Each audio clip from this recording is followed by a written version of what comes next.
ಎಲ್ಲರಿಗೂ ನಮಸ್ಕಾರ ಸ್ನೇಹಿತರೆ. ಧನುರಾಶಿಯವರ ಗುಣ ಸ್ವಭಾವ ಹೇಗಿರುತ್ತದೆ, ಧನುರಾಶಿಯವರಿಗೆ ಯಾವೆಲ್ಲ ಲಾಭಗಳು ಇವರ ಜೀವನದಲ್ಲಿ ಕಾಣಸಿಗುತ್ತದೆ, ಧನುರಾಶಿಯವರ ಹಣಕಾಸಿನ ವಿಚಾರದಲ್ಲಿ ಹೇಗೆಲ್ಲ ಜವಾಬ್ದಾರಿ ನಿಭಾಯಿಸ್ತಾರೆ, ಧನುರಾಶಿಯವರು ತನ್ನ ಕುಟುಂಬ ಜವಾಬ್ದಾರಿಯನ್ನ ಹೇಗೆಲ್ಲ ನಿಭಾಯಿಸಿಕೊಂಡು ಹೋಗ್ತಾರೆ, ಧನುರಾಶಿಯವರ ಮುಂದಿನ ಜೀವನ ಹೇಗೆಲ್ಲ ನಡೆಸ್ತಾರೆ. ನಿನ್ನ ತಪ್ಪು ಇಲ್ಲದೆ ಯಾರು ನಿನ್ನನ್ನು ನಿಂದಿಸಿದ್ರು ಪ್ರತಿಕಾರ ತೀರಿಸಲು ನಿನ್ನ ಕೈಯಲ್ಲಿ ಆಗದಿದ್ರೆ ಕಾಲ ಅವರನ್ನ ತಪ್ಪದೆ ಶಿಕ್ಷಿಸುತ್ತದೆ. ಯಾಕಂದ್ರೆ ಅವರು ಮಾಡಿದ ಕರ್ಮಗಳಿಗೆ ಅವರೇ ಶಿಕ್ಷೆ ಅನುಭವಿಸಬೇಕು. ಧನುರಾಶಿಯವರ ಮನಸ್ಸಿನಲ್ಲಿ ಅಡಗಿರುವಂತಹ ನಿಗೂಢ ಅವ್ಯಕ್ತ ಭಯದ ಬಗ್ಗೆ ಈ ವಿಡಿಯೋದಲ್ಲಿ ತಿಳಿಸಿಕೊಡಲಿದ್ದೇನೆ. ಈ ವಿಡಿಯೋವನ್ನ ಯಾವುದೇ ಕಾರಣಕ್ಕೂ ಸ್ಕಿಪ್ ಮಾಡದೆ ಸಂಪೂರ್ಣವಾಗಿ ಮಾಹಿತಿಯನ್ನು ನೋಡಿದ್ರೆ ಮಾತ್ರ ನಿಮಗೆ ಅರ್ಥವಾಗುತ್ತೆ. ಅದಕ್ಕೂ ಮೊದಲು ನೀವೇನಾದರೂ ಧನುರಾಶಿಯವರಾಗಿದ್ರೆ ಜ್ಯೋತಿಷ್ಯ ಶಾಸ್ತ್ರ ಹಾಗೂ ದೇವರನ್ನ ನಂಬೋದಾದ್ರೆ ಈ ವಿಡಿಯೋವನ್ನ ಈಗಲೇ ಲೈಕ್ ಮಾಡಿ ಮತ್ತು ತಪ್ಪದೆ ನಮ್ಮ ಚಾನೆಲ್ ಅನ್ನ ಸಬ್ಸ್ಕ್ರೈಬ್ ಮಾಡಿಕೊಳ್ಳಿ. ಎಲ್ಲರೂ ಭಕ್ತಿಯಿಂದ ಓಂ ನಮಃ ಶಿವಾಯ ಅಂತ ಕಾಮೆಂಟ್ ಮಾಡಿ. ಮನುಷ್ಯನಾಗಿ ಹುಟ್ಟಿದ ಮೇಲೆ ಭಯ ಪಡುವುದು ಸಹಜ ಗುಣ. ಒಬ್ಬೊಬ್ಬರಿಗೆ ಒಂದು ರೀತಿಯ ಭಯವಿರುತ್ತದೆ. ಕೆಲವೊಬ್ಬರಿಗೆ ಭೂತ ಪ್ರೇತಗಳ ಭಯವಿದ್ರೆ ಕೆಲವರು ಭವಿಷ್ಯತ್ ಕಾಲದ ಬಗ್ಗೆ ಹೆಚ್ಚು ಆಲೋಚನೆ ಮಾಡಿ ಭಯಪಡ್ತಾರೆ. ಕುಂಡಲಿಯ 6, 8 ಮತ್ತು 12ನೆಯ ಭಾವದಿಂದ ಭಯವನ್ನ ಕಂಡುಹಿಡಿಯಬಹುದು. 6ನೆಯ ಭಾವದಿಂದ ರೋಗ, ಸಾಲ, ಶತ್ರುಗಳ ಬಗ್ಗೆ ಭಯಪಟ್ಟರೆ 8ನೇ ಭಾವದಿಂದ ನಿಗೂಢ ಭಯವನ್ನ, ಅವ್ಯಕ್ತ ಭಯವನ್ನ ಕಂಡುಹಿಡಿಯಬಹುದು.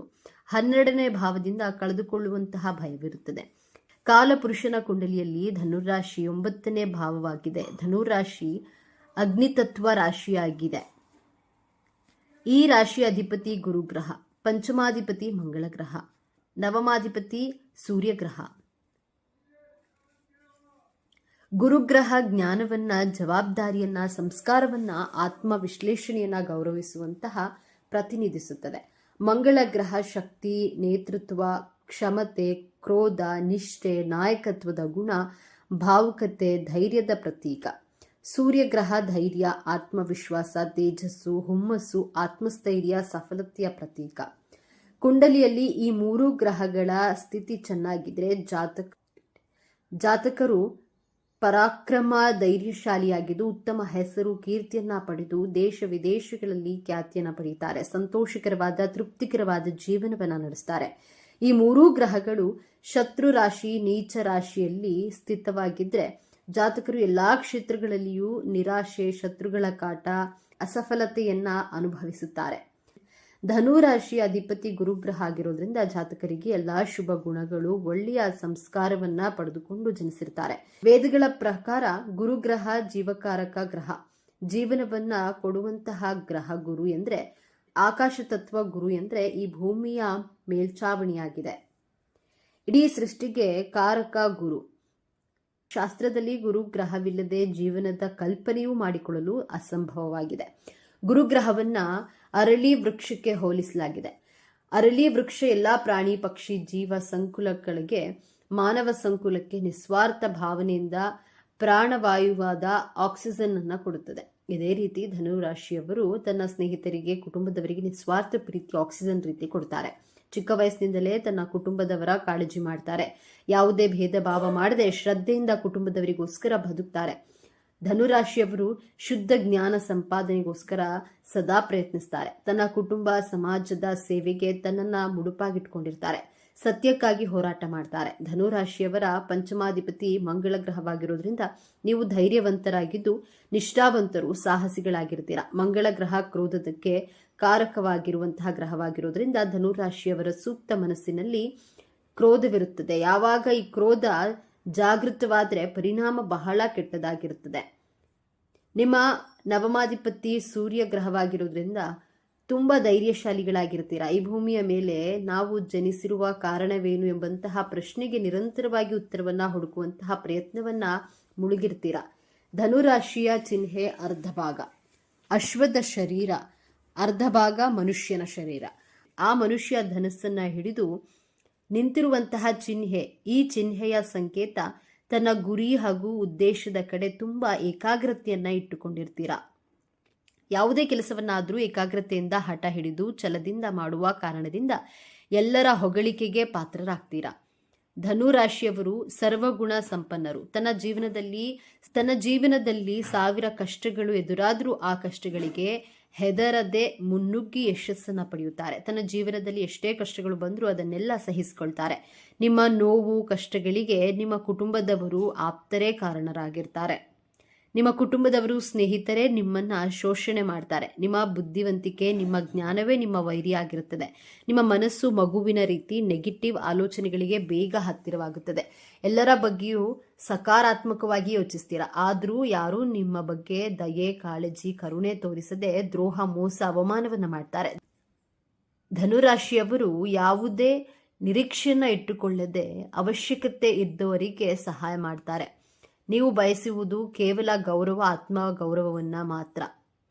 ನಿಮ್ಮ ಮನಸ್ಸಿನ ನಿಗೂಢ ಅವ್ಯಕ್ತ ಭಯ ನನಗೆ ಅವಮಾನವಾದ್ರೆ ಎಂಬಂತಹ ಭಯ ನಿಮ್ಮನ್ನ ಸದಾ ಕಾಡುತ್ತೆ. ನೀವು ಹೆಚ್ಚು ಆತ್ಮಗೌರವಕ್ಕೆ ಬೆಲೆ ಕೊಡ್ತೀರಾ. ಪ್ರತಿಯೊಬ್ಬರು ಯಾವುದೇ ಕೆಲಸ ಪ್ರಾರಂಭಿಸುವ ಮೊದಲು ನನಗೆ ಎಷ್ಟು ಧನಲಾಭವಾಗುತ್ತೆ ಎಂದು ಲೆಕ್ಕಾಚಾರ ಹಾಕಿದ್ರೆ ಧನುರಾಶಿಯವರು ನನ್ನ ಆತ್ಮಗೌರವಕ್ಕೆ ಯಾವುದೇ ರೀತಿಯ ಚ್ಯುತಿ ಬರಬಾರದೆಂದು ಯೋಚಿಸ್ತೀರಾ. ನೀವು ಪದೇ ಪದೇ ನನಗೆ ಅವಮಾನವಾಗಬಾರದು ಅಂದುಕೊಂಡ್ರೆ ಪದೇ ಪದೇ ನೀವೇ ಅವಮಾನವನ್ನು ಎದುರಿಸ್ತೀರಾ. ಸ್ನೇಹಿತರೆ, ಜೀವನದಲ್ಲಿ ಸನ್ಮಾನ ಹಾಗೂ ಅವಮಾನ ಸಿಗುವುದು ದೇವರ ಇಚ್ಛೆ ಎಂದುಕೊಂಡು ನಿಮ್ಮ ಕೆಲಸವನ್ನ ದಾನ ಧರ್ಮ ಕರ್ತವ್ಯಗಳನ್ನು ಸರಿಯಾಗಿ ನಿಷ್ಠೆಯಿಂದ ನಿಭಾಯಿಸಿ ನಿಮ್ಮ ಮನಸ್ಸಿನಲ್ಲಿರುವ ಭಯವನ್ನ ಇಂದಿನಿಂದಲೇ ತೆಗೆದುಹಾಕಿ. ದೇವರಿಗೆ ಮಾತ್ರ ಭಯ ಪಡಬೇಕೆ ಹೊರತು ಈ ಸ್ವಾರ್ಥದ ಜನರಿಗಲ್ಲ, ಸ್ವಾರ್ಥದ ಪ್ರಪಂಚಕ್ಕಲ್ಲ. ಈ ಧನುರಾಶಿಯವರಿಗೆ ಕೋಪ ಅನ್ನೋದು ಜಾಸ್ತಿ ಇರುತ್ತೆ. ಅಷ್ಟು ಬೇಗ ಕೋಪ ಎನ್ನುವುದು ಇವರಿಗೆ ಬರುತ್ತೆ. ಈ ರಾಶಿಯವರಿಗೆ ಕೋಪ ಹೇಗಿರುತ್ತದೆ ಅಂದರೆ ಇದ್ದಕ್ಕಿದ್ದ ಹಾಗೆ ಇವರು ದಿಢೀರಂತ ಕೋಪ ಮಾಡಿಕೊಂಡು ಬಿಡುವುದು, ಇಲ್ಲವೇ ದಿಢೀರಂತ ಆತುರದ ನಿರ್ಧಾರವನ್ನು ತೆಗೆದುಕೊಂಡು ಬಿಡೋದು. ಕೋಪ ಬಂದಾಗ ಯಾರ ಮಾತಿಗೂ ಸಹ ಬೆಲೆ ಕೊಡದೇ ಇರುವುದು, ಆತುರವಾಗಿ ಎಲ್ಲಿಗಾದರೂ ಹೋಗ್ಬಿಡೋದು. ಈ ರೀತಿಯಾದ ಕೋಪ ಅನ್ನೋದು ಇವರಿಗೆ ಸಡನ್ ಆಗಿ ಬಂದು ಬಿಡುತ್ತೆ ಎಂದೇ ಹೇಳಬಹುದು. ಧನುರಾಶಿಯವರಿಗೆ ಶತ್ರುಗಳು ಜಾಸ್ತಿ ಇರ್ತಾರೆ, ಸಮಸ್ಯೆಗಳನ್ನ ಮಾಡ್ತಾ ಇರ್ತಾರೆ. ನೀವು ಉದ್ಧಾರ ಆಗ್ತೀರಾ ಎಂದ್ರೆ ನಿಮ್ಮನ್ನ ಹಾಳು ಮಾಡೋಕೆ ಕಾಯ್ತಿರ್ತಾರೆ. ಆದರೆ ಶತ್ರುಗಳ ವಿರುದ್ಧವಾಗಿ ನಿಮಗೆ ಜಯ ಸಿಗುತ್ತೆ ಎಂದೇ ಹೇಳಬಹುದು. ಶತ್ರುಗಳನ್ನ ಯಾವ ರೀತಿಯಾಗಿ ಪಳಗಿಸಬೇಕು ಎನ್ನುವುದರಲ್ಲಿ ನೀವು ಬಹಳ ನಿಪುಣರು ಎಂದೇ ಹೇಳಬಹುದು. ಇದು ಕೂಡ ನಿಮಗೆ ಪ್ಲಸ್ ಪಾಯಿಂಟ್. ಧನುರಾಶಿಯವರಿಗೆ ಸರಳ ಜೀವನ ನಡೆಸೋದು ನಿಮಗೆ ತುಂಬಾ ಇಷ್ಟ. ನಿಮ್ಮ ಬಳಿ ಎಷ್ಟೇ ದುಡ್ಡಿದ್ರೂ ಸಹ ನೀವು ಸಿಂಪಲ್ ಲೈಫನ್ನು ಲೀಡ್ ಮಾಡ್ತೀರಾ. ಈ ರಾಶಿಯವರು ಆರಾಮವಾಗಿ ಇರಬೇಕು ಎಂದು ಯೋಚನೆ ಮಾಡ್ತೀರಾ. ಬೇರೆಯವರ ಬಗ್ಗೆ ಜಾಸ್ತಿ ತಲೆ ಕೆಡಿಸ್ಕೊಳ್ಬಾರ್ದು ಎಂದು ಕೇಳ್ಕೊಂಡಿರ್ತೀರಾ. ಈ ರೀತಿಯ ಜೀವನವನ್ನ ಈ ಧನುರಾಶಿಯವರು ಮಾಡ್ತಿರ್ತಾರೆ. ಇನ್ನು ಧನುರಾಶಿಯವರಿಗೆ ಜ್ಞಾಪಕ ಶಕ್ತಿ ಅನ್ನೋದು ತುಂಬಾ ಚೆನ್ನಾಗಿರುತ್ತೆ. ಇವರು ತುಂಬಾ ಚೆನ್ನಾಗಿ ಮೈಂಡ್ನಲ್ಲಿ ಏನು ವಿಷಯ ಇದ್ರೂ ಸಹ ಪಾಸಿಟಿವ್ ಆಗಿರ್ತಾರೆ. ಯಾವುದೇ ಘಟನೆಗಳನ್ನು ಸಹ ಅಷ್ಟು ಬೇಗ ಮರೆಯೋದಿಲ್ಲ. ಇಂತಹ ಸ್ವಭಾವದವರು ಈ ಧನುರಾಶಿಯವರು.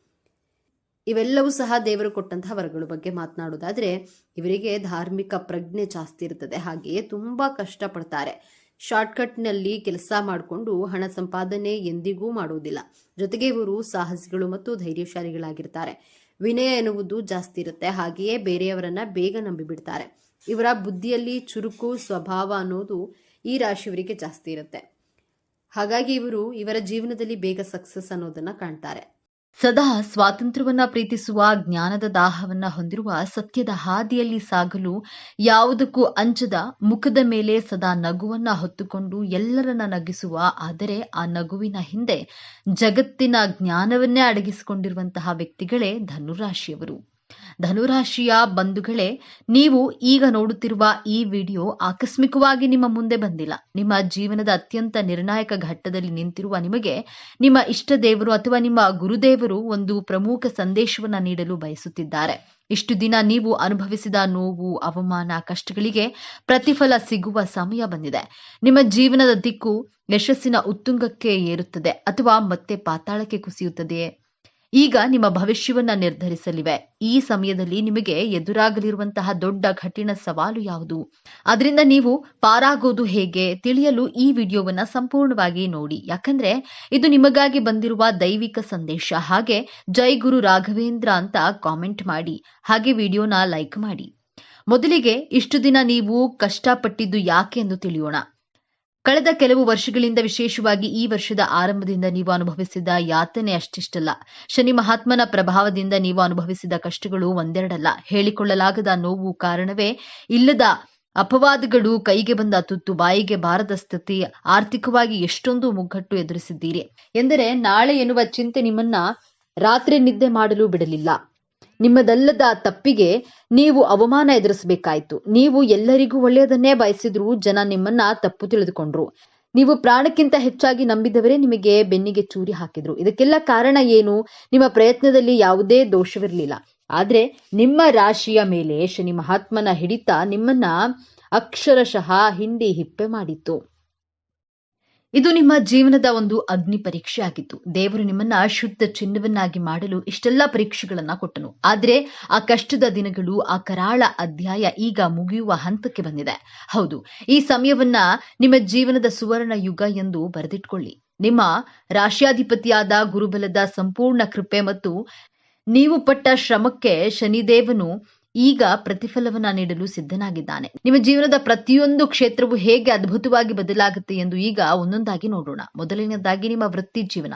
ಎಷ್ಟೋ ದಿನಗಳಿಂದ ಒಂದೇ ಜಾಗದಲ್ಲಿ ಕೂತು ಎಷ್ಟೇ ಪ್ರಾಮಾಣಿಕವಾಗಿ ದುಡಿದ್ರೂ ನಿಮಗೆ ಪ್ರಶಂಸೆ ಸಿಗ್ಲಿಲ್ಲ, ಪ್ರಮೋಷನ್ ಕೂಡ ಸಿಗ್ಲಿಲ್ಲ. ನಿಮ್ಮ ಮೇಲಾಧಿಕಾರಿಗಳು ನಿಮ್ಮ ಜ್ಞಾನವನ್ನ ಗುರುತಿಸಲೇ ಇಲ್ಲ. ಆದ್ರೆ ಈ ಉತ್ತಮ ಸಮಯದಲ್ಲಿ ಗ್ರಹಗಳ ಸಂಚಾರವು ನಿಮ್ಮ ವೃತ್ತಿ ಸ್ಥಾನವನ್ನ ಅತ್ಯಂತ ಬಲಪಡಿಸುತ್ತದೆ. ಯಾರು ನಿಮ್ಮನ್ನ ತುಳಿಯಲು ಪ್ರಯತ್ನಿಸ್ತಿದ್ರೋ ಅವರೇ ನಿಮ್ಮ ಸಲಹೆ ಕೇಳಿ ಬರುವಂತಹ ಸಮಯವಿದು. ಅನಿರೀಕ್ಷಿತವಾಗಿ ಒಂದು ದೊಡ್ಡ ಜವಾಬ್ದಾರಿ ಅಥವಾ ನೀವು ವರ್ಷಗಳಿಂದ ಕಾಯುತ್ತಿದ್ದ ಹಣ ನಿಮ್ಮ ಕೈ ಸೇರಲಿದೆ. ಇನ್ನ ಉದ್ಯೋಗ ಬದಲಾವಣೆ ಮಾಡಬೇಕು ಎಂದುಕೊಂಡವರಿಗೆ, ಈವರೆಗೆ ಕೆಲಸ ಬಿಡಬೇಕು ಬೇಡವಾ ಎಂಬ ಮಹಾಗೊಂದಲದಲ್ಲಿ ಇದ್ದ ನಿಮಗೆ ಈ ಸಮಯ ಅತ್ಯಂತ ಶುಭ ಸಮಯ.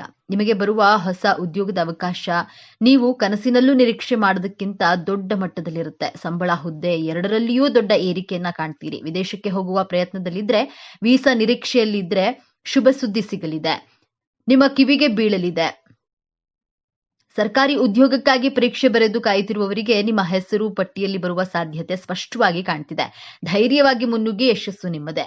ಎರಡನೆಯದಾಗಿ ಶತ್ರುಗಳ ಕಾಟ ಮತ್ತು ಕೋರ್ಟ್ ಕಚೇರಿ ವಿಚಾರಗಳು. ನಿಮ್ಮ ಬೆನ್ನ ಹಿಂದೆ ಮಾತನಾಡುವವರು, ನಿಮ್ಮ ಏಳಿಗೆಯನ್ನ ಸಹಿಸದ ಗುಪ್ತ ಶತ್ರುಗಳು, ನಿಮ್ಮ ವಿರುದ್ಧವೇ ಪಿತೂರಿ ಮಾಡಿರುವವರಿಂದ ನೀವು ಬಹಳಷ್ಟು ನೊಂದಿದ್ದೀರಿ. ಆದ್ರೆ ಈ ಸಮಯದಲ್ಲಿ ನಿಮ್ಮ ರಾಶ್ಯಾಧಿಪತಿ ಗುರು ದೈವಿಕ ನ್ಯಾಯವನ್ನ ಒದಗಿಸ್ತಾನೆ. ಆ ಶತ್ರುಗಳು ತಾವಾಗಿಯೇ ನಾಶವಾಗ್ತಾರೆ. ಅವರ ನಿಜ ಬಣ್ಣ ಎಲ್ಲರ ಮುಂದೆ ಬಯಲಾಗುತ್ತೆ. ನಿಮಗೆ ಕೆಟ್ಟದ್ದು ಬಯಸಿದವರು ಅವರೇ ದೊಡ್ಡ ಕಷ್ಟಕ್ಕೆ ಸಿಲುಕೋದನ್ನ ನೀವು ನಿಮ್ಮ ಕಣ್ಣಾರೆ ಕಾಣ್ತೀರಿ.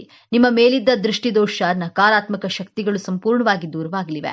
ಇನ್ನ ಆಸ್ತಿ ವಿವಾದ, ಸುಳ್ಳು ಕೇಸುಗಳು ಅಥವಾ ವಿಚ್ಛೇದನ ಹಂತದ ಕೋರ್ಟ್ ಕಚೇರಿ ವಿಚಾರಗಳು ಸಿಲುಕಿ ವರ್ಷಗಳಿಂದ ಅಲೆದು ನಿಮ್ಮ ಸಮಯ, ಹಣ ಮತ್ತು ಮಾನಸಿಕ ನೆಮ್ಮದಿ ಎಲ್ಲವೂ ಹಾಳಾಗಿತ್ತು. ಆದ್ರೆ ಇದೀಗ ದೈವಿಕ ನ್ಯಾಯ ನಿಮ್ಮ ಪರವಾಗಿ ನಿಲ್ಲಲಿದೆ. ಕೇಸಿನಲ್ಲಿ ನಿಮಗೆ ಜಯ ಸಿಗೋದು ನಿಶ್ಚಿತ. ನಿಮ್ಮ ಮೇಲಿದ್ದ ಅಪವಾದಗಳು ಸುಳ್ಳು ಎಂದು ಸಾಬೀತಾಗುತ್ತೆ. ನಿಮ್ಮ ಆಸ್ತಿ, ನಿಮ್ಮ ಗೌರವ ನಿಮಗೆ ಮರಳಿ ಸಿಗಲಿದೆ.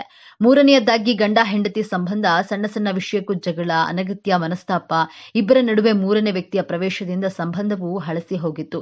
ವಿಚ್ಛೇದನದ ಅಂಚಿಗೆ ತಲುಪಿದ. ಆದ್ರೆ ಈ ಶುಭ ಸಮಯದಲ್ಲಿ ನಿಮ್ಮ ರಾಶ್ಯಾಧಿಪತಿ ಗುರುವು ನಿಮ್ಮಿಬ್ಬರ ನಡುವಿನ ಪ್ರೀತಿಯನ್ನ ಮತ್ತೆ ಚಿಗುರಿಸ್ತಾನೆ. ಗುರುಬಲದಿಂದಾಗಿ ನಿಮ್ಮ ನಡುವಿನ ಎಲ್ಲಾ ತಪ್ಪು ತಿಳುವಳಿಕೆಗಳು ದೂರವಾಗಿ ಅನ್ಯೋನ್ಯತೆ ಹೆಚ್ಚಾಗುತ್ತೆ. ನಿಮ್ಮ ಸಂಬಂಧ ಮತ್ತೆ ಮೊದಲಿನಂತೆ ಮಧುರವಾಗಲಿದೆ. ಇನ್ನು ಮದುವೆಯಾಗದ ಧನುರಾಶಿಯ ಯುವಕ ಯುವತಿಯರಿಗೆ ನೀವು ಕನಸಿನಲ್ಲೂ ಎಣಿಸದಂತಹ ಉತ್ತಮವಾದ ವಿದ್ಯಾವಂತ ದೈವಿಕ ಸಂಬಂಧವನ್ನ ಕೂಡಿ ಬರಲಿದೆ. ನಿಮ್ಮ ಮದುವೆ ನಿಶ್ಚಯವಾಗುವ ಎಲ್ಲಾ ಸಂಭವವಿದೆ. ಹಾಗೆಯೇ ಸಂತಾನ ಭಾಗ್ಯಕ್ಕಾಗಿ ಎಷ್ಟೋ ವರ್ಷಗಳಿಂದ ಕಾಯುತ್ತಿದ್ದ ದಂಪತಿಗಳಿಗೆ ವೈದ್ಯರ ಬಳಿ ಅಲೆದು ಸಾಕಾಗಿ ಪೂಜೆ ವ್ರತಗಳನ್ನ ಮಾಡಿ ಕಣ್ಣೀರು ಹಾಕಿದ್ದೀರಿ. ನಿಮ್ಮ ಈ ನೋವಿನ ಕಣ್ಣೀರಿಗೆ ಈಗ ಬೆಲೆ ಸಿಗಲಿದೆ. ಸಂತಾನ ಕಾರಕನಾದ ಗುರುವು ನಿಮ್ಮ ಪಂಚಮ ಸ್ಥಾನವನ್ನ ಬಲಪಡಿಸ್ತಾನೆ. ನಿಮ್ಮ ಮನೆಯಲ್ಲಿ ತೊಟ್ಟಿಲು ತೂಗುವ ಶುಭ ಸುದ್ದಿ ನಿಮ್ಮ ಕಿವಿಗೆ ಬೀಳಲಿದೆ. ನಾಲ್ಕನೆಯದಾಗಿ ನಿಮ್ಮ ಮಕ್ಕಳ ವಿದ್ಯಾಭ್ಯಾಸ. ನಿಮ್ಮ ಮಕ್ಕಳ ಹಠಮಾರಿತನ, ಓದಿನಲ್ಲಿ ಗಮನ ಇಲ್ಲದಿರುವುದು ಅಥವಾ ಅವರ ಆರೋಗ್ಯದ ಬಗ್ಗೆ ನಿಮಗೆ ದೊಡ್ಡ ಚಿಂತೆಯಾಗಿತ್ತು. ಅವರು ದಾರಿ ತಪ್ಪುತ್ತಿದ್ದರೆ ಎಂಬ ಭಯ ನಿಮ್ಮನ್ನ ಕಾಡ್ತಿತ್ತು. ಆದ್ರೆ ಇದೀಗ ನಿಮ್ಮ ಮಕ್ಕಳಲ್ಲಿ ಅದ್ಭುತವಾದ ಸಕಾರಾತ್ಮಕ ಬದಲಾವಣೆಗಳನ್ನ ಕಾಣ್ತೀರಿ. ಅವರೇ ಜವಾಬ್ದಾರಿಯಿಂದ ಓದಲು ಪ್ರಾರಂಭಿಸ್ತಾರೆ. ಉನ್ನತ ಶಿಕ್ಷಣಕ್ಕಾಗಿ ಅವರು ಬಯಸಿದ್ದ ಕಾಲೇಜಿನಲ್ಲಿ ಸೀಟು ಸಿಗಲಿದೆ. ಅವರ ಆರೋಗ್ಯದಲ್ಲಿ ಚೇತರಿಕೆ ಕಂಡು ಬರುವ, ಅವರ ನಡವಳಿಕೆಯಲ್ಲಿ ಸಕಾರಾತ್ಮಕ ಬದಲಾವಣೆ ಕಂಡು ಸಮಾಜದಲ್ಲಿ ನಿಮಗೊಂದು ಹೆಮ್ಮೆ ಮತ್ತು ಗೌರವ ತಂದುಕೊಡ್ತಾರೆ. ನಿಮ್ಮ ಚಿಂತೆ ದೂರವಾಗಲಿದೆ. ಐದನೆಯದಾಗಿ ನಿಮ್ಮ ಆರ್ಥಿಕ ಸ್ಥಿತಿ. ಇದು ಅತ್ಯಂತ ಪ್ರಮುಖವಾದ ಬದಲಾವಣೆ. ನೀವು ನಂಬಿಕೊಟ್ಟ ಸಾಲ, ನಿಮ್ಮ ಒಳ್ಳೆಯತನವನ್ನೇ ಬಳಸಿಕೊಂಡು ಆಪ್ತರಿಗೆ ಕೊಟ್ಟ ಹಣ ವಾಪಸ್ ಬಾರದೆ ನಿಮಗೆ ಮೋಸ ಹೋಗಿದ್ರೆ, ಆ ಹಣ ಇನ್ನೇನು ಬರೋದೇ ಇಲ್ಲ ಎಂದು ನೀವು ಕೈ ಚೆಲ್ಲಿದ್ರೆ, ಆದರೆ ಈಗ ಯಾರು ನಿಮ್ಮಿಂದ ಹಣ ಪಡೆದಿದ್ರು ಅವರೇ ನಿಮ್ಮನ್ನ ಹುಡುಕಿಕೊಂಡು ಬಂದು ನಿಮ್ಮ ಹಣವನ್ನ ವಾಪಸ್ ಕೊಡುವ ಚಮತ್ಕಾರ ನಡೆಯಲಿದೆ. ಅಥವಾ ಕಾನೂನಿನ ಮೂಲಕವಾದ್ರೂ ನಿಮ್ಮ ಹಣ ನಿಮ್ಮ ಕೈ ಸೇರೋದು ಖಂಡಿತ.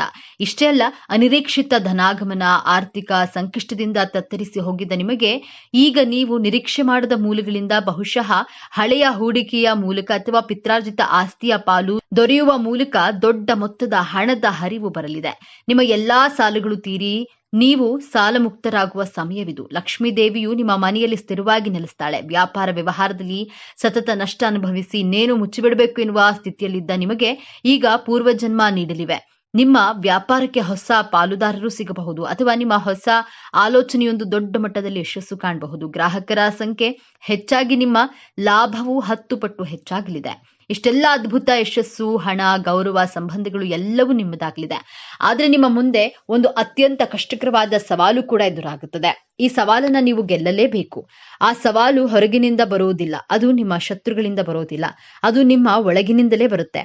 ಆ ಸವಾಲೇ ನಿಮ್ಮ ಅತಿಯಾದ ನಂಬಿಕೆ ಮತ್ತು ಹಣದ ಅಜಾಗರೂಕತೆ. ಹೌದು, ಧನುರಾಶಿಯವರೇ, ನಿಮ್ಮ ರಾಶಿಯಾಧಿಪತಿ ಗುರು. ನಿಮಗೆ ಒಳ್ಳೆಯ ಮನಸ್ಸು, ಎಲ್ಲರನ್ನ ಬೇಗ ನಂಬಿ ಬಿಡ್ತೀರಿ. ಕಳೆದ ವರ್ಷದಲ್ಲಿ ಇದೇ ಕಾರಣಕ್ಕೆ ನೀವು ಮೋಸ ಹೋಗಿದ್ದೀರಿ. ಈಗ ನಿರೀಕ್ಷಿತ ಯಶಸ್ಸು, ಹಣ, ಅಧಿಕಾರ ನಿಮ್ಮ ಕೈಗೆ ಬಂದಾಗ ನೀವು ಮತ್ತೆ ಹಳೆಯ ತಪ್ಪುಗಳನ್ನೇ ಮಾಡುವ ಸಾಧ್ಯತೆ ಇದೆ.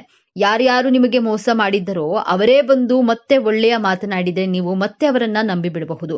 ಕೈಗೆ ಬಂದ ಹಣವನ್ನ ಸರಿಯಾಗಿ ಉಳಿಸದೆ ಅತಿಯಾದ ಆತ್ಮವಿಶ್ವಾಸದಿಂದ ಬೇರೆ ಕಡೆ ಹೂಡಿಕೆ ಮಾಡಿ ಅಥವಾ ಬೇರೆಯವರಿಗೆ ಜವಾಬ್ದಾರಿ ಇಲ್ಲದೆ ಮಾತು ಕೊಟ್ಟು ಮತ್ತೆ ಸಂಕಷ್ಟಕ್ಕೆ ಸಿಲುಕುವ ಅಪಾಯವಿದೆ. ಈ ಒಂದು ದೊಡ್ಡ ತಪ್ಪಿನಿಂದ ನಿಮ್ಮ ಕೈಗೆ ಬಂದ ಭಾಗ್ಯವೆಲ್ಲವೂ ನಿಮ್ಮನ್ನ ಬಿಟ್ಟು ಹೋಗುವ ಅಪಾಯವಿದೆ. ಯಶಸ್ಸು ಪಡೆಯುವುದು ಎಷ್ಟು ಮುಖ್ಯವೋ ಅದನ್ನು ಉಳಿಸ್ಕೊಳ್ಳೋದು ಅದಕ್ಕಿಂತಲೂ ಮುಖ್ಯ. ಈ ಅಜಾಗರೂಕತೆ ಮತ್ತು ಬೇಗ ನಂಬುವ ಸ್ವಭಾವವೇ ನೀವು ಎದುರಿಸುವ ಅತಿ ದೊಡ್ಡ ಸಮಸ್ಯೆ. ಹಾಗಾದ್ರೆ ಈ ದೊಡ್ಡ ಸಮಸ್ಯೆಯಿಂದ ಪಾರಾಗುವುದು ಹೇಗೆ? ಈ ಯಶಸ್ಸನ್ನ ಶಾಶ್ವತವಾಗಿ ಉಳಿಸ್ಕೊಳ್ಳೋದು ಹೇಗೆ? ಪರಿಹಾರ ತುಂಬಾ ಸರಳ, ಆದ್ರೆ ಇದನ್ನ ನೀವು ಅತ್ಯಂತ ಶ್ರದ್ಧೆಯಿಂದ ಪಾಲಿಸಬೇಕು. ಮೊದಲನೆಯದಾಗಿ ಯೋಚಿಸಿ ನಿರ್ಧರಿಸಿ. ಯಾರಾದ್ರೂ ಬಂದು ಹಣ ಕೇಳಿದ್ರೆ ಅಥವಾ ದೊಡ್ಡ ಆಫರ್ ಕೊಟ್ರೆ ಅಥವಾ ನೀವು ಯಾರಿಗಾದ್ರೂ ಮಾತು ಕೊಡುವ ಮೊದಲು 1 ದಿನ ಸಮಯ ಕೊಡಿ ಎಂದು ಹೇಳಿ ಆತುರದ ನಿರ್ಧಾರಗಳನ್ನ ಸಂಪೂರ್ಣವಾಗಿ ನಿಲ್ಲಿಸಿ.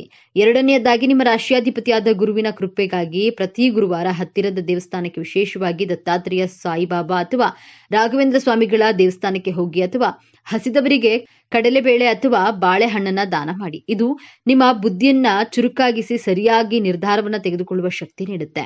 ಮೂರನೆಯದಾಗಿ ಕೃತಜ್ಞತೆ. ನಿಮಗೆ ಯಶಸ್ಸು ಸಿಕ್ಕಾಗ, ಹಣ ಬಂದಾಗ ಅದನ್ನ ತಲೆಗೆ ಏರಿಸಿಕೊಳ್ಬೇಡಿ. ತಕ್ಷಣ ನಿಮ್ಮ ಇಷ್ಟ ದೇವರನ್ನ ಅಥವಾ ಗುರುವನ್ನ ಮನಸ್ಸಿನಲ್ಲಿ ಸ್ಮರಿಸಿ, ಇದೆಲ್ಲ ನಿಮ್ಮ ಕೃಪೆ, ನನ್ನದಲ್ಲ ಎಂದು ಕೃತಜ್ಞತೆ ಸಲ್ಲಿಸಿ. ಯಶಸ್ಸು ಬಂದಾಗ ತಲೆಬಾಗಿರಿ. ಈ ಒಂದು ವಿನಯವಂತಿಕೆ ನಿಮ್ಮ ಎಲ್ಲಾ ಭಾಗ್ಯವನ್ನ ನಿಮ್ಮ ಬಳಿಯೇ ಉಳಿಸುತ್ತದೆ. ಧನುರಾಶಿಯವರು, ನಿಮ್ಮ ಜೀವನವನ್ನ ಸಂಪೂರ್ಣವಾಗಿ ಬದಲಾಯಿಸುವ ಶಕ್ತಿ ಈಗ ನಿಮ್ಮ ವಿಜಯದ ಆರಂಭವಾಗಲಿದೆ.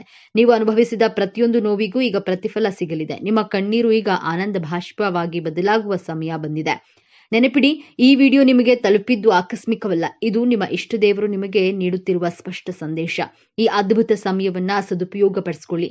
ನಿಮ್ಮ ಜೀವನದ ಹೊಸ ಅಧ್ಯಾಯಕ್ಕೆ ತಯಾರಾಗಿ. ನಿಮ್ಮ ನಂಬಿಕೆಯ ಸಂಕೇತವಾಗಿ ನಿಮ್ಮ ಜೀವನ ಬದಲಾಗಬೇಕು ಎನ್ನುವ ಸಂಕಲ್ಪದೊಂದಿಗೆ ತಪ್ಪದೆ ನಿಮ್ಮ ಕುಲದೇವರ ಅಥವಾ ನಿಮ್ಮ ಇಷ್ಟದೇವರ ಹೆಸರನ್ನ ಕಾಮೆಂಟ್ ಮಾಡಿ. ಆ ಭಗವಂತನು ನಿಮ್ಮನ್ನ ಸದಾ ಕಾಪಾಡಲಿ.